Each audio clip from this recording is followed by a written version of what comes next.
Hello, beautiful souls. Okay, so this is going to be part two of my PCOS story. So after my second, or not my ablation, after my second D&C, that stopped my bleeding, and then I began bleeding. So I think I stopped my bleeding that time for like 6 months, and then I began bleeding again, and this time I bled for a little over a year. So, and this is continuous bleeding, like maybe one day off every week of no bleeding, and then I would go back to bleeding again with the heavy bleeding, heavy blood clots, and just feeling very weak from bleeding so much. Depression was a major thing because I just could not get it to stop. I had talked in part one about how I would sit in the showers, and with me being so big, I would get out of the shower, and by the time I made it to the bed, it was too late. Like, I was already bleeding on the floor. I wouldn't go and sit in the living room because I didn't want to bleed on the couch. I wouldn't accept company because I didn't want to sit like on my kitchen chairs and then bleed and stand up and there'd be blood and I'd be embarrassed. Things like that. I had my own bathroom. I always stayed in my room. My bathroom was connected to my room, so that's it. I was just confined to my room, and I just stayed there because I didn't want to be embarrassed, and I didn't want nobody to know what I was going through and what was going on. So after I bled for about a little over a year, I went to the gynecologist because I was starting to get weak and really shaky, and I had a final spell where I just massive blood clots where you would honestly think you were having a miscarriage, but I was not. And the bleeding was so horrific, I just could not get it under control. Now, I want everybody to know, when you are bleeding so heavily, if you are filling a pad or having to change your tampon every 30 minutes to an hour, you need to go to the emergency room. That is excessive bleeding, too much bleeding. It's dangerous. It can get very dangerous. If you're seeing spots, if you're getting dizzy, if you are lightheaded, if you feel weak, if people are making comments like, oh my gosh, you look pale, you need to go to the emergency room. And so that's what I did. I made an appointment with a gynecologist. I didn't go to the emergency room. I did make an appointment with a gynecologist, and they got me in very quick. And so when I got to the gynecologist, he said, okay, we're going to send you to an oncologist. We need to know what's going on with you.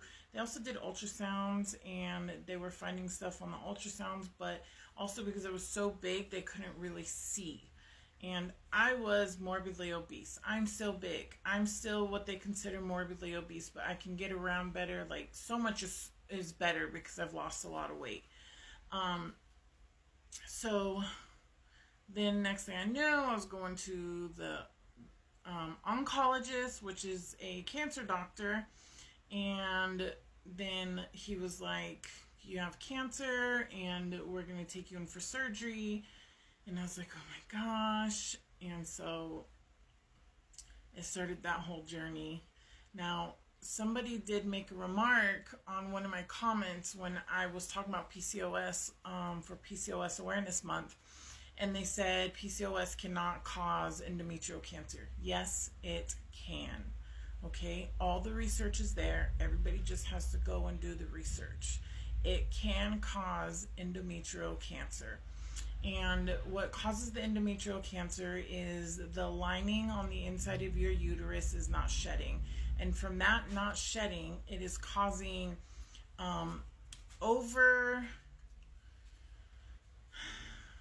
what is this word? It's like too much estrogen. It's like over estrogen for women. It causes too much estrogen in your body. And with you being exposed to so much estrogen, and then we have the testosterone, the high levels of testosterone, then we have the perfect remedy for endometrial cancer.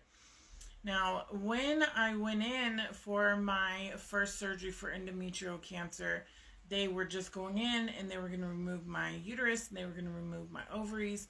But because I had had scarring from my previous D&Cs, and I also had scarring around my cervix. They were unable to get me to dilate to bring the uterus out, because they need to bring the uterus out in one. They cannot bring it out in pieces. If they bring it out in pieces, that can cause poisoning and infections, and that's just, they won't do it that way. They never, ever, ever bring your uterus out in pieces, unless like you're literally dying or something. So even then, I don't think they do. I've never heard of a story on it, but who knows? Who knows? You know, who knows? So what they ended up doing was an endometrial ablation and a D&C. So they did another D&C. So when they do the D&C, what they're doing is they're scraping your lining, the uterus lining, okay? And then they did the ablation. So when they do an endometrial ablation, they are filling your uterus up with saline, and they were heating that saline up essentially to burn the inside of your uterus and create scarring to stop the bleeding. Is it horrific? Yes. Are you asleep for it? Absolutely. When you wake up, are you in pain? 100%. So painful. I was literally crying. I was a grown woman crying out loud in the hospital because I was in so much pain until they got enough pain medicine in me. So it does hurt. Don't let anybody tell you it doesn't, because I experienced that and it does hurt. And so with that, my doctor then told me, my cancer doctor then told me, I want you to lose 160 pounds, and then we're going to go in for surgery, cutting you on your tummy. So usually they cut on the lower abdomen, but because I was so big, they cut down next to my my belly button, and it's going from top to bottom. So if you look at any of my other videos on surviving life on TikTok, you guys will see that. I share that with you guys there. I share that journey with you guys there. I had to lose 160 pounds to have that done. Unfortunately, I didn't make it to 160 pounds. I made it to 130 pounds. So I lost 130 pounds in a year. What they essentially did is, after I healed, my oncologist got me into a bariatric doctor. And the bariatric doctor got me in within a month because it was serious. It was, you know, I was battling cancer.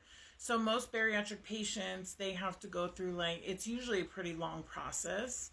My process was not long because mine was needed for life-saving treatment. And I did all the work. I did everything I was supposed to do. I didn't have bleeding. And I was on hormonal medication and cancer meds, and you know, it wasn't easy, and I'm like rocking myself just thinking of it, trying to soothe myself, because it wasn't easy, that's for sure. But I did it, and I fought, and I kept fighting, and I fought that cancer battle believing I was going to win and I was going to survive, and I put my all into it. Many, many days I was tired and I was exhausted and I had absolutely zero energy, and I lost 130 pounds with no exercise and with food only. So if people tell you you can't lose weight without exercise, that's not true. I lost 130 pounds in 1 year on food only.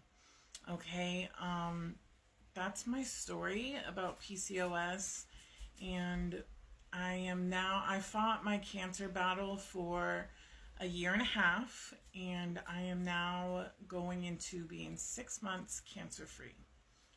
So it's very, very important for you guys to talk to your family members about PCOS and have PCOS awareness. Bye, beautiful souls.